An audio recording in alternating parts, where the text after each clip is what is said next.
अगर आप बहुत ज़्यादा वर्कआउट कर रहे हो, बहुत मेहनत कर रहे हो, लेकिन फिर भी आपका इम्प्रूवमेंट नहीं हो रहा है, तो उसका रीज़न कम ट्रेनिंग ना हो के ज़्यादा ट्रेनिंग भी हो सकता है। काफ़ी सारे एथलीट्स का ये माइंडसेट रहता है कि उन्हें और ज़्यादा मेहनत करने की ज़रूरत है, ज़्यादा वर्कआउट करना चाहिए और अगर वो रेस्ट करेंगे तो उसका नेगेटिव इम्पैक्ट पड़ेगा उनकी परफॉर्मेंस के ऊपर, उनकी प्रोग्रेस रुक जाएगी और वो अच्छा नहीं कर पाएंगे। लेकिन हो सकता है कि इस चीज़ में हम गलत हैं, जिसके लिए आज के इस वीडियो में हम लोग ओवर ट्रेनिंग को अच्छे से समझेंगे। वीडियो को 3 पार्ट में डिवाइड किया है। पहले हम ओवर ट्रेनिंग के कुछ साइंस को देखेंगे, दूसरे पार्ट में हम सुपर कंपेंसेशन ग्राफ को समझेंगे। आपके लिए बहुत ज्यादा इंपॉर्टेंट रहेगी ये चीज, और अगर आप अकेले ट्रेनिंग करते हो तब तो आपको बिल्कुल मिस नहीं करना इसे। और तीसरे पार्ट में एंड में हम देखेंगे कि अगर ओवर ट्रेनिंग हो चुकी है तो हम उसे कैसे ठीक कर सकते हैं, लेकिन वो चीज भी तब पॉसिबल है जब हम सुपर कंपेंसेशन को अच्छे से समझेंगे। बिना टाइम वेस्ट करे हम वीडियो को स्टार्ट करते हैं। सबसे पहले कुछ बेसिक साइंस होते हैं ओवर ट्रेनिंग के, जो कि अगर आपके साथ हो रहा है तो इसका मतलब है कि आप ओवर ट्रेन कर रहे हो। सबसे पहला और सबसे बड़ा साइन होता है परफॉर्मेंस ड्रॉप होने का। अगर आपकी रिसेंटली परफॉर्मेंस खराब हुई है तो उस केस में हो सकता है कि आपने ओवर ट्रेन किया है। दूसरा सिम्टम है कि आपको हमेशा थकान फील होगी, आपकी बॉडी रिकवर्ड फील नहीं करेगी, आपके अंदर का जो मोटिवेशन है वो भी धीरे धीरे कम होने लगेगा, आपको ज्यादा अच्छे से नींद नहीं आएगी। हमें लगता है कि जितना ज्यादा हम वर्कआउट करते हैं उतनी ज्यादा अच्छी हमें नींद आएगी,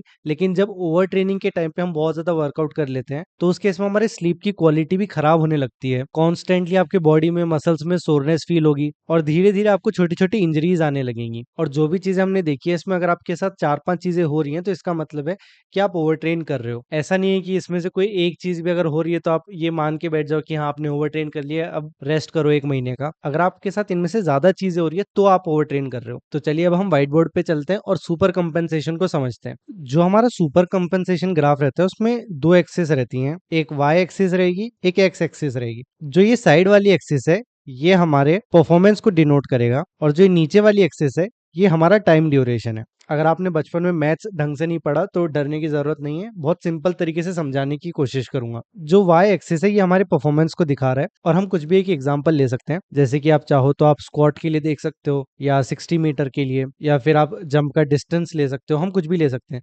अभी के लिए हम स्क्वाट को देखते हैं। मान लेते हैं कि आपके स्क्वाट का पर्सनल बेस्ट है 100 किलो, आप 100 किलो से ज्यादा स्क्वाट नहीं कर सकते हो आज की अगर हम बात करेंगे, और आपका वर्कआउट है 1 रेप मैक्स, मतलब जो आपका बेस्ट वेट है स्क्वाट में, आप 100 किलो उठा सकते हो तो आप 100 किलो से स्क्वाट करोगे और इसके आपको 50 रेप्स करने हैं। मतलब इस टाइप का वर्कआउट हम करेंगे नहीं, पर एक एग्जांपल लेके चल रहे हैं। वर्कआउट आप स्टार्ट करोगे 10 AM पे, तो अब जो 50 रेप्स हैं अगर आप 2-2 मिनट का रेस्ट लेके भी करोगे तो आपको कम से कम 2 घंटे तो लग ही जाएंगे। लेकिन जब इस टाइप का वर्कआउट करेंगे तो आप पहला रेप तो 100 किलो से उठा लोगे, दूसरा उठा लोगे, मान लो 10 रेप तक आप 100 किलो उठा लोगे, लेकिन धीरे धीरे जो हमारा फोर्स प्रोड्यूस करने का आउटपुट है वो कम होते जाएगा। ऐसा नहीं है कि आप पूरे 50 के 50 रेप 100 किलो पे उठा लोगे। सेम ऐसे ही अगर हम 60 मीटर का लेंगे, आपको 60 मीटर की 50 रेपिटेशन लगानी है। पहले रेप में आप बढ़िया टाइम लेके आओगे, 7:50 का ले आओगे, 10 रेप तक ले आओगे 7:50 का, लेकिन फिर धीरे धीरे वो टाइम खराब होने लगेगा, आप 7:60 पे चल जाओगे, 70-80।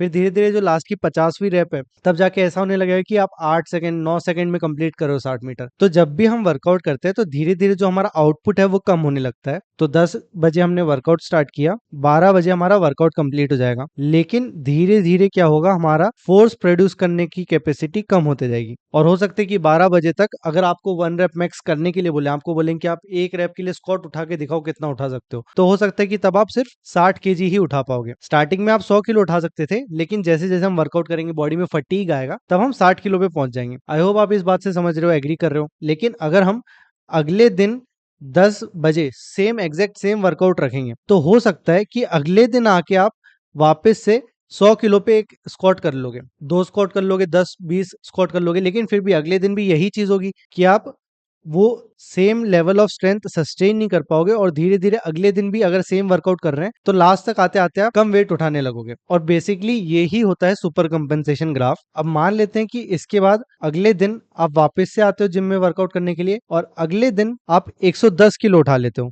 और फिर वापस से वर्कआउट करने के बाद आपकी स्ट्रेंथ कम हो जाएगी और लास्ट लास्ट तक आप वापस से 60 किलो के आसपास पहुंच जाओगे। तो ये हमने 3 दिन का ग्राफ देखा है। हमारा वर्कआउट था 1 रेप मैक्स करना है, 50 स्क्वाट करने हैं। स्टार्टिंग में हमने 100 किलो पे किया, धीरे धीरे हम 60 पे चले गए, अगले दिन बॉडी रिकवर हुई तो फिर से 100 किलो पे आ गए, फिर वापस वर्कआउट करते करते हमारी बॉडी में फटीग आया और हमारी स्ट्रेंथ कम हुई, फिर अगले दिन वापस से हम लोग जिम आए और इस दिन हो सकता है कि हमारी बॉडी ने और अच्छा साथ दिया और हमने अपना पर्सनल बेस्ट भी कर दिया। और नॉर्मली हमारी ट्रेनिंग इसी तरीके से चलती है। अब हमारी ट्रेनिंग में 3 मेन कंपोनेंट्स रहते हैं। पहला होता है ये फटीग वाला पार्ट। जो ये पहला फेज है इसको हम बोलते हैं फटीग, यानी कि वर्कआउट करने की वजह से आपका शरीर टूट रहा है। और वहीं पे जो अगला दूसरा पार्ट रहता है ये होता है रिकवरी। और इसके साथ हम एक और तीसरा पार्ट रखते हैं जो कि ये है, इसको बोलते हैं सुपर कंपेंसेशन। आई होप यहाँ तक आपको चीजें अच्छे से समझ में आई होंगी। जब भी हम कोई एक वर्कआउट करेंगे तब हमारी परफॉर्मेंस कुछ टाइम के लिए, शॉर्ट टर्म के लिए खराब होगी, डिग्रेड होगी। जब हम अगले दिन रिकवर होके आते हैं तब वापस से हमारी बॉडी उसी नॉर्मल स्टेट पे आ जाती है और जो ये प्रोसेस है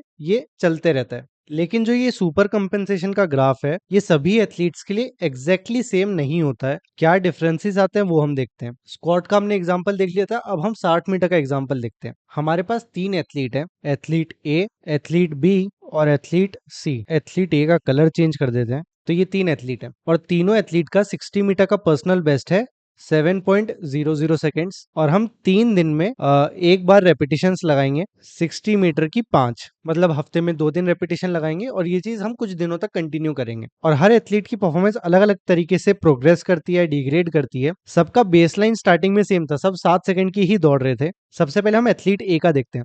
पहले दिन उसने वर्कआउट किया, उसकी परफॉर्मेंस थोड़ी डिग्रेड हुई, स्टार्टिंग की रेपिटेशन अच्छे से लगी लेकिन लास्ट लास्ट में वो 7-10 तक पहुंच गया, फिर वो अपना उतना बेस्ट आउटपुट नहीं निकाल पा रहा था। अगले सेशन में वो रिकवर्ड होकर आया, उसने वापस से 7 सेकंड की 60 मीटर लगाई। फिर अगले सेशन में वो वापस से रिकवर होकर आया, 7 सेकंड की लगाई। फिर अगले सेशन में यही चीज हुई और एग्जैक्टली यही चीज आगे कुछ दिनों तक चलती रही। वहीं पे जो एथलीट बी है, पहले दिन उसने 7 सेकंड की लगाई, उसकी भी बॉडी डिग्रेड हुई, लेकिन दूसरे सेशन में आके उसने 695 की लगा दी। फिर वापस से उसकी बॉडी डिग्रेड हुई, दूसरे सेशन में वापस से उसने 695 की लगाई, फिर डिग्रेड हुई, लेकिन अगले सेशन में उसने 690 की लगा दी। तो यहाँ पे हम क्लियरली देख सकते हैं कि जो एथलीट ए और एथलीट बी है दोनों सेम लेवल पे थे, लेकिन ओवर टाइम कुछ सेशंस के बाद में एथलीट बी अच्छा करने लगा और वहीं पे जो एथलीट ए है वो वहीं का वहीं है। और वहीं पे जो एथलीट सी है उसकी परफॉर्मेंस कुछ ज्यादा ही डिग्रेड हो गई और दूसरे सेशन में वो 7 सेकंड की भी नहीं लगा पाया, 7-5 की लगी। दूसरे सेशन में वापस से रेपिटेशन लगाई तो उसकी बस 7-10 लग पाई और तीसरे सेशन में 7-15 हो गई। तो यहाँ पे एथलीट सी 7-15 पे पहुंच गया, एथलीट ए वहीं का वहीं है और एथलीट बी का इंप्रूवमेंट हो गया 690 तक। और ये चीज आपने भी नोटिस की होगी, बहुत बार सेम लेवल के एथलीट्स रहते हैं लेकिन कोई अच्छा कर जाता है, कोई खराब करने लग जाता है और कुछ एथलीट सालों तक वहीं के वहीं रहते हैं। और वो भी तब होता है जब वो एग्जैक्टली सेम वर्कआउट कर रहे थे। मतलब यहाँ पे ऐसा तो नहीं है कि किसी ने कुछ अलग ही वर्कआउट कर लिया, अलग ही ट्रेनिंग कर ली, सेम वर्कआउट के बाद भी अलग अलग रिजल्ट्स आ रहे हैं अलग अलग एथलीट्स को। और उसका रीजन ये है कि सभी एथलीट्स का जो सुपर कंपनसेशन वाला ग्राफ रहता है वो अलग तरीके से काम करता है, अलग तरीके की प्रोग्रेस होती है। और जो सभी एथलीट्स है उनका गोल क्या है कि वो ये एथलीट बी बने। और हमें बचना किससे है? एथलीट सी वाली सिचुएशन से। और जो ये यूजुअली ये वाले एथलीट्स रहते हैं ये तब होता है जब हम करते हैं ओवर ट्रेनिंग। तो अगर आपके साथ ऐसा हो रहा है कि कुछ टाइम से आपकी परफॉर्मेंस खराब होते जा रही है, और मतलब ऐसे नहीं कि आपको 1 या 2 महीने का ही डेटा देखना है, पिछले 6 महीने या पिछले 1 साल में आपकी परफॉर्मेंस कैसी थी उसे आप देखना। 2-3 महीने में जो फ्लक्चुएशंस आते रहते हैं उन्हें हमें इग्नोर करना है, आपको लॉन्ग टर्म पिक्चर को देखना है। तो अब अगर आपके साथ ये चीज हो रही है, अगर आप ओवर ट्रेनिंग कर रहे हो तो उस चीज से हम कैसे बचेंगे वो हम समझते हैं। मान लेते हैं कि आप एथलीट सी वाली कंडीशन में थे और आपने खुद को काफी ज्यादा ओवर ट्रेन किया जिसकी वजह से आपकी परफॉर्मेंस धीरे धीरे खराब हो चुकी है। ओवर ट्रेनिंग से बचने के लिए हमारे पास 2 सोल्यूशन होते हैं। सबसे पहला, आपको फोकस करना है रिकवरी पे। और हो सकता है कि आप जो चीज सोच रहे थे उसका उल्टा ही बता दिया मैंने। आपने सोचा होगा कि हाँ अगर आपकी ओवर ट्रेनिंग हो रही है तो मैं आपको बोलूंगा कि हाँ ठीक है वर्कआउट मत करो ज्यादा, लेकिन वो चीज ना करके आपको पहले रिकवरी पे फोकस करने की जरूरत है। क्योंकि मेरा भी माइंडसेट ये है कि मेहनत करेंगे तभी कुछ हो पाएगा, वर्कआउट करोगे तभी इंप्रूवमेंट आएगा। अगर कम वर्कआउट करेंगे तो उससे प्रोग्रेस करना मुश्किल है और बहुत ही कम एथलीट्स के साथ वो चीज होती है जो जेनेटिकली काफी गिफ्टेड है। अगर आपके पास रॉ टैलेंट नहीं है तो आपके पास सिर्फ एक ही चीज है जो आपको सक्सेसफुल बना सकती है और वो आपकी मेहनत है, आपकी ट्रेनिंग है। तो ट्रेनिंग कम करना हमारा फर्स्ट ऑप्शन नहीं होना चाहिए, फर्स्ट ऑप्शन हमारा होगा रिकवरी। अब जो रिकवरी है इसमें हम 2 चीजें कर सकते हैं या 2 चीजें जिनके ऊपर हमें ध्यान देना है। पहला है टाइम फ्रेम। आप यहाँ पे देखो, इस पॉइंट पे एथलीट की परफॉर्मेंस डिग्रेड हुई थी जब उसने वर्कआउट कंप्लीट किया और कुछ टाइम बाद उसकी बॉडी रिकवर होते गई, लेकिन वापस से उसकी बॉडी डिग्रेड होना कहाँ स्टार्ट हुई? इस पॉइंट पे स्टार्ट हुई। इसका मतलब क्या है कि उसने यहाँ पे एक वर्कआउट किया होगा। अगर वो इस टाइम पे वर्कआउट ना करता तो जो इसकी परफॉर्मेंस रिकवर हो रही थी ये ओवर टाइम रिकवर होके वापस से उस बेसलाइन पे पहुंच जाती। तो हमारी रिकवरी को अच्छा करने का एक तरीका होता है टाइम।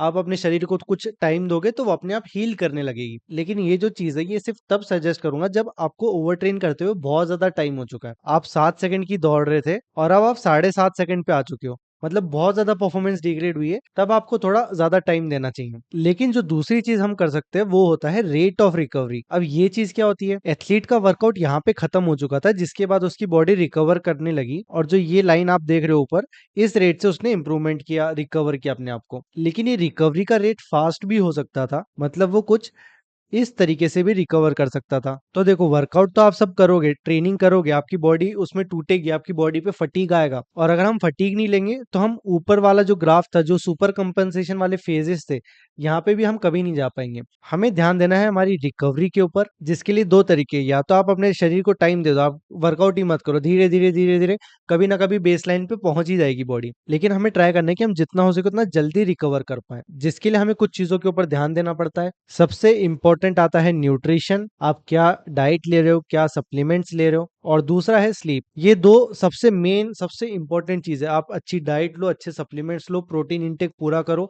अच्छी स्लीप लो, तो आपकी बॉडी एक फास्टर रेट के साथ इंप्रूव करेगी, रिकवर करेगी। और अगर आपकी ये चीजें भी सॉर्टेड हैं तब आप ये वीडियो भी देख सकते हो, इसमें भी मैंने बहुत सारे रिकवरी मेथड्स को एक्सप्लेन किया है। तो अगर आप एक ओवर ट्रेंड एथलीट हो, सबसे पहले आपको रिकवरी पे फोकस करना है, रिकवरी को इंप्रूव करो। और जब आप वो चीज कर लेते हो, आपकी रिकवरी अच्छी है, न्यूट्रिशन अच्छा ले रहे हो, स्लीप अच्छी ले रहे हो, फोम रोल कर रहे हो, मसाज कर रहे हो, आइस बात कर रहे हो, मतलब रिकवरी के नाम पे आपने कोई भी चीज नहीं छोड़ी, उसके बाद भी अगर आपकी प्रोग्रेस नहीं हो रही है, आपका इंप्रूवमेंट नहीं आ रहा है और आपकी परफॉर्मेंस धीरे धीरे खराब हो रही है, तब आपको ध्यान देना चाहिए अपनी ट्रेनिंग के लोड के ऊपर। तब आप उसे थोड़ा मॉनिटर करो अच्छे से और धीरे धीरे थोड़ा सा कम करने की कोशिश करना। हमेशा दो तरह के एथलीट होंगे, एक होते हैं ओवर ट्रेंड, मतलब जिनने ओवर ट्रेनिंग कर रखी है, जो कि परसेंटेज काफी कम रहता है, और बाकी एथलीट्स वो रहते हैं जिनने ओवर ट्रेनिंग नहीं करी है, मतलब वो ओवर ट्रेन नहीं है। लेकिन जिन एथलीट्स ने ओवर ट्रेनिंग नहीं करी है उनमें भी दो तरह के एथलीट्स होते हैं। एक वो एथलीट है जो उस चीज को मानते हैं कि उनकी बॉडी ने उनने ओवर ट्रेनिंग नहीं करी है, और एक वो एथलीट्स रहते हैं जिनने ओवर ट्रेनिंग करी नहीं है लेकिन वो ये मान के बैठ जाते हैं कि उनने ओवर ट्रेनिंग करी है। ज्यादा वर्कआउट उनसे हो नहीं पाता है तो उन्हें थोड़ा सा भी ज्यादा वर्कआउट कराते तो उन्हें ऐसा लगने लगता है कि बहुत ज्यादा वर्कआउट कर लिया, ओवर ट्रेन हो जाएगी बॉडी। और हमें ट्राई करना है कि हम इस कैटेगरी में ना आए। और जो ओवर ट्रेनिंग है ये एथलीट से ज्यादा बेहतर एक कोच जान सकता है, मतलब उन्हें ज्यादा अच्छे से समझ में आता है कि हाँ एथलीट की बॉडी पे लोड आ रहा है या फिर